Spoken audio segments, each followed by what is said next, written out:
ರಾಖಿ ಹಬ್ಬ ಇವತ್ತ? ಹುಡುಗಿರಿಂದ ರಾಖಿ ಕಟ್ಟಿಸ್ಕೊಳ್ಳೋ ದಿನ ಇವತ್ತು. ಮೊದಲಿನಿಂದ ಎಸ್ಕೇಪ್ ಆಗಿಡ್ಬೇಕಪ್ಪ.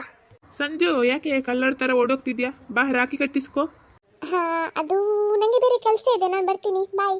ಇರ್ಲಿ ಬಿಡಣ್ಣ, ಎಲ್ಲೋಗ್ತಾನೆ, ಸಿಗ್ಲೇಬೇಕು. ಅಣ್ಣ, ರಾಖಿ ಕಟ್ಟಿ ಆಯ್ತಲ್ಲ, ಮರ್ಯಾದೆಲಿ 500 ರೂಪಾಯಿ ಕೊಡು. ಲೇ, ನನ್ನ ಹತ್ರ ಇರೋದೇ 500 ರೂಪಾಯಿ ಕಣೆ. ಅದೇ ಕೊಡು ಮತ್ತೆ. ಅದು ನನ್ನ ಗರ್ಲ್ ಫ್ರೆಂಡ್ಗೆ ಗಿಫ್ಟ್ ಕೊಡ್ಲಿಕ್ಕೆ ಇಟ್ಟಿದ್ದು ಕಣೆ. ಅಣ್ಣ, ನಿಂಗೆ ಒಡ ಹೊಟ್ಟಿ ತಂಗಿಗಿಂತ ನಿನ್ನೆ ಮೊನ್ನೆ ಬಂದಿರೋ ಹುಡುಗಿನೇ ಮುಖ್ಯನಾ? ಇರು, ನಿಂಗೆ ಅಮ್ಮನ ಹತ್ರ ಹೇಳಿ ಚಳಿ ಚಳಿ ಬಿಡಿಸ್ತೀನಿ. ಲೇ ಸಿಂಚು, ಆ 500 ರೂಪಾಯಿ ನಿಂಗೇನೆ ಕೊಡ್ತೀನಿ, ಅಮ್ಮನ ಹತ್ರ ಮಾತ್ರ ಹೇಳ್ಬೇಡ ಕಣೆ. ಹಾಗ್ ಬಾ ಮತ್ತೆ ದಾರಿಗೆ. ಈ ರಾಖಿನೂ ಬೇಡ ಏನು ಬೇಡ ಇತ್ತು, ಧರ್ಮಕ್ಕೆ 500 ರೂಪಾಯಿ ಹೋಯ್ತು. ಏನಂದ್ರೆ ಹೇಳ್ಬೇಕು ವಾಪಸ್ ಅಮ್ಮನ ಹತ್ರ. ಬೇಡ ಬೇಡ. ಹೇಗೂ 5 ರೂಪಾಯಿ ಸಿಕ್ತು. ಇನ್ನು ಗುಂಡ ಮತ್ತು ಸುಬ್ಬುನ ಸರದಿ ಬರ್ತೀನಣ್ಣ, ಬಾಯ್. ಸುಬ್ಬು, ಇವತ್ತು ಅವ್ರ ನಮ್ಮನ್ನು ಹುಡುಕಕ್ಕಾಗಲ್ಲ. ಅಲ್ಲ ಸುಬ್ಬು, ನಮ್ಗೆ ಮನೇಲಿ ಚಪ್ಪಲಿ ಹೊಡೆದ್ರು ನಾವು ಓಡ್ ಹೋಗಲ್ಲ, ಆದ್ರೆ ರಾಖಿಗೆ ಹೆದರ್ಕೊಂಡು ಓಡ್ ಹೋಗ ಹಾಗೆ ಆಯ್ತಲ್ವಾ? ಹೌದು ಗುಂಡ, ನೀನ್ ಹೇಳಿದನು ಸರಿ.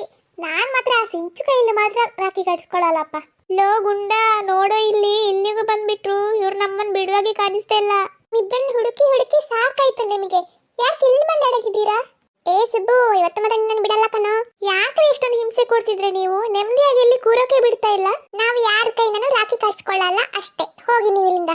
ಅದೇಗಾಗುತ್ತೆ, ನಾವು ರಾಖಿ ಕಟ್ಟಿನೇ ಹೋಗೋದಿಲ್ಲಿಂದ. ನೀವಿಬ್ರು ಈಗ ಮರ್ಯಾದೆಯಿಂದ ರಾಖಿ ಕಟ್ಟಿಸ್ಕೊಂಡ್ರೆ ಸರಿ. ಸರಿ, ನಂದು ಒಂದು ಕಂಡೀಷನ್ ಇದೆ. ನನ್ಗೆ ಸಿಂಚು ರಾಖಿ ಕಟ್ಬಾರ್ದು, ಐಶ್ವರ್ಯ ಮಾತ್ರ ರಾಖಿ ಕಟ್ಬೇಕು. ನಂದು ಅದೇ ಕಂಡೀಷನ್. ನನ್ಗೆ ಸಿಂಚು ಮಾತ್ರ ರಾಖಿ ಕಟ್ಬೇಕು, ಐಶ್ವರ್ಯ ರಾಖಿ ಕಟ್ಬಾರ್ದು. ನಾವಿಬ್ರು ಇವತ್ತು ನಿಮಗೆ ರಾಖಿ ಕಟ್ಟಿನೇ ಹೋಗುದು. ಹಾ, ನೀವು ರಾಖಿ ತಂದ ತಕ್ಷಣ ನಾವು ಕಟ್ಟಿಸ್ಕೊಳ್ಬೇಕಾ? ಹಾಗಾದ್ರೆ ನಾವು ತಾಳಿ ತರ್ತೀವಿ, ಕಟ್ಟಿಸ್ಕೊಳ್ಳಿ.